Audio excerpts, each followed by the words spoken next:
Umi mungkin ada beberapa pertanyaan yang akan diajukan oleh Alfi, Mi. Silakan. Ya, jadi Umi, jadi pemimpin perang itu diperbolehkan apakah boleh seorang perempuan itu menjadi pemimpin perang, dan peranan perempuan itu dalam berperang itu seperti apa, Umi? Baik.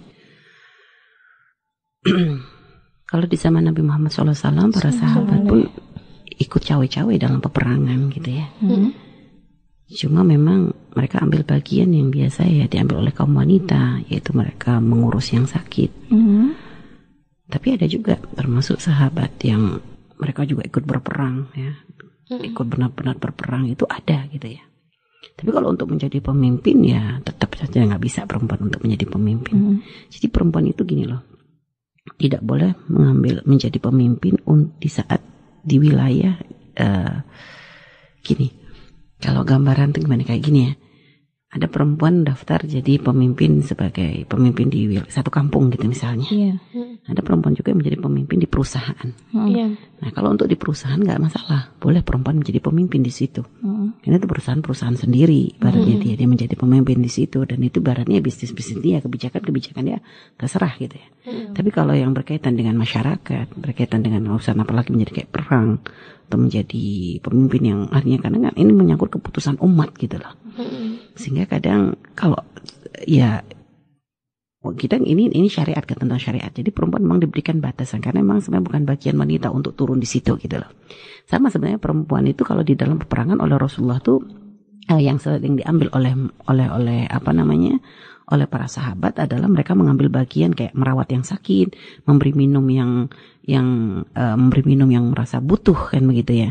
Terus nanti ya mengobati yang luka-luka kayak gitu. Itu biasanya bagian yang diambil oleh para sahabat. Tapi kalau sampai mengambil suatu keputusan gitu, suatu keputusan yang berkaitan dengan umat, maka ini menjadi suatu hal yang tidak diperkenankan untuk dilakukan oleh wanita. Jadi gitu. Jadi kayak memimpin perang ini kan keputusan masalah ini, karena kenapa kok wanita dijauhkan dari hal ini? Karena masalah perasaan wanita tuh sensitif gitu, perasaan wanita tuh lembut. Dan kita coba akui gitu loh, kadang kita ini dalam mengambil keputusan, wanita itu lebih mendahulukan perasaan daripada akal kadang gitu. Makanya sampai dikatakan, kita kan Umi kan pernah katakan menyentuh itu digambarkan Nabi nakisati aklin. Nakisati aklin itu kurang akal. Itu karena bukan masalah kita dikatakan gila, bukan. Karena memang wanita tuh lebih mendahulukan perasaan daripada akal. Dan ini kan pernah Umi sampaikan gitu loh. Jadi wanita coba urusan kadang berkaitan dengan anak gitu ya. Coba biasa kalau dengar anak sakit ini biasa umumnya kalau ada yang modelnya kebalik ini beda nggak umum. Umumnya wanita tuh lebih sok dulu gitu loh ibaratnya.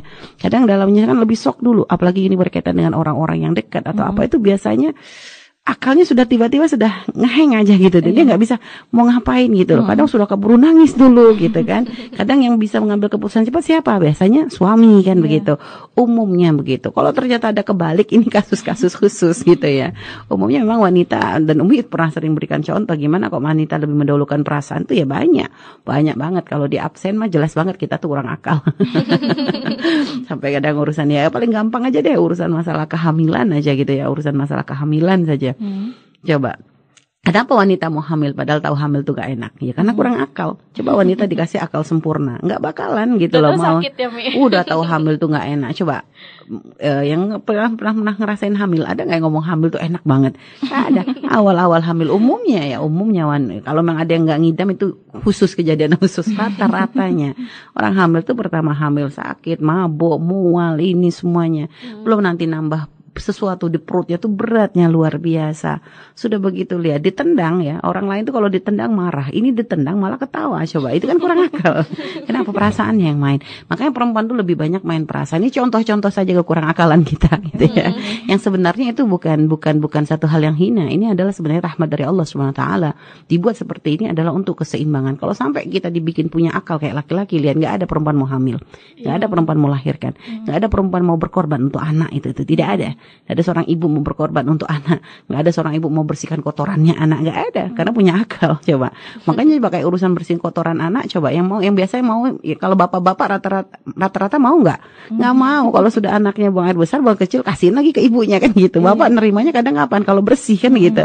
Jarang suami itu, biasanya kalau sudah jijik dulu. Kenapa? Mereka punya akal. Artinya gitu, artinya sebenarnya Allah hilangkan akal kita karena Allah titipkan kelembutan di hati kita. Kelembutan di hati kita untuk berkorban dan sebagainya. Makanya subhanallah, makanya pangkatnya ibu lebih tinggi.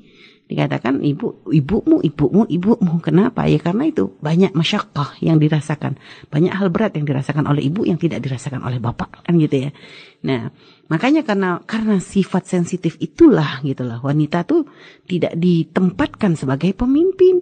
Dalam rumah saja ibaratnya wanita tidak menjadi pemimpin. Yang tetap di rumah itu yang qawwam siapa ya? Kaum laki-laki. Karena memang ya, apalagi ini dalam masyarakat, apalagi ini dalam peperangan. Oh ya jangan dong gitu. Tapi kalau urusan masalah perusahaan ini ada perusahaan dia ya serah dia kan gitu. Urusannya kalau ada gimana-gimana ya rugi tidaknya kan di dia gitu loh ibaratnya lebih. Tapi kalau ini urusan adalah umat nggak bisa seperti itu. Nah ini, tapi kalau kita menemukan pemimpin perempuan ya baik gitu ya. Ya sekarang kita sudah ada syariat seperti itu gitu aja sudah. Kita ya kalau memang ternyata masih ada pemimpin wanita yang ya masih terjun dalam dunia kepemimpinan negara atau apapun gitu ya. Ya sekarang gini loh, kita nggak usah banyak menilai orang deh gitu. Itu yang penting kita sekarang sebagai orang yang kenal syariat Allah, ya kita hindari masuk wilayah itu. Ada banyak hal yang harus kita urus anak-anak kita ini semuanya. Ya sekarang kebayang kalau wanita sudah nanti sibuk menjadi pemimpin negara, atau ini gimana ngurus suami, gimana ngurus anak, gimana ya ibaratnya kan tentu akan banyak hal-hal yang kadang dituntut darinya ngambil keputusan ini semua. Bisa artinya ya sebenarnya syariat itu untuk sebenarnya ketika memberikan batasan begini bukan karena sentimennya dengan wanita, tapi karena syariat itu menjaga. Ibarat kayak kita punya anak perempuan gitu loh. Punya anak perempuan, punya anak laki-laki. Biasanya gini ya, sama-sama keluar. Biasanya lebih cerewet sama yang mana? Lebih cerewet sama anak perempuan kan. Biasanya kan, hati-hati loh ya, jangan pulang kemana, jangan ini. Padahal sama-sama anak umum ini kita ini kan ya. Artinya kenapa gitu? Karena memang kita nganggap yang perempuan lebih lemah. Sehingga kalaupun jalan sama abangnya, tolong dijaga ya, mbakmu dijaga ya, adikmu dijaga lah ya, misalnya perempuan. Selalu dipesenin gitu, yang laki-laki disuruh menjaga. Kenapa? Ini kan sebenarnya menunjukkan, otomatis lah ini ya. Jadi sebenarnya biasa mengingkarinya adalah orang-orang yang menilai ini dengan kesombongan. Kok kayak perempuan, ini kan emansipasi, wanita semua bisa. Nah inilah, kalau sudah kesombongan, mau diomongin kayak apa repot. Gitu ya. Sudah, jadi seperti itu ya. Jadi kalau untuk masalah keputusan masalah menjadi orang yang memimpin dalam perangan itu tidak diperkenankan. Baik, Allah alam.